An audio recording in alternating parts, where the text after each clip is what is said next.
Rules in games. What are they for? To ensure fair play? Sure.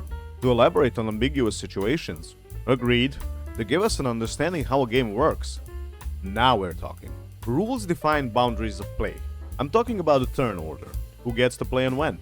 In what conditions the game starts and what we receive in the beginning. Also, what are the options we can base our decisions within the game? Another example are the victory conditions and what happens in case of a tie.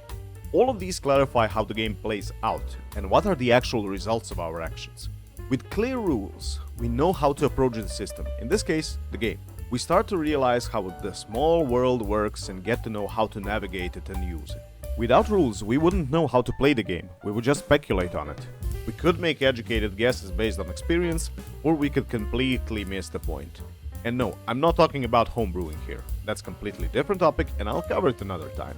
Another way to look at the structure of the game is to imagine rules as a skeleton that works as the central structure. The mechanics are muscles and tendons based on how far you can stretch and move them.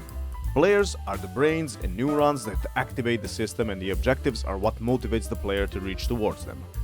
If you watched my last short, you might notice I missed a couple of things I think games consist of, so to keep things rolling, we'll say this is the tangible medium and I'll put a hat on it for aesthetics.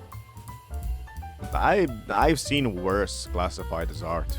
Now, depending on the game you make, rules might be either complex or incredibly simple. One of my favorite tabletop RPGs, Anima Beyond Fantasy, has a wide array of complex rules. On the other hand, chess has incredibly simple rules. Now, the reason I chose those two specific games is that they both provide an incredible amount of flexibility with what you can do within their rule system. Which brings us to the tissue at hand.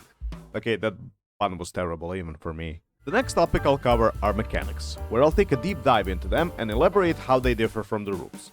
Until next time, my friends. Bye.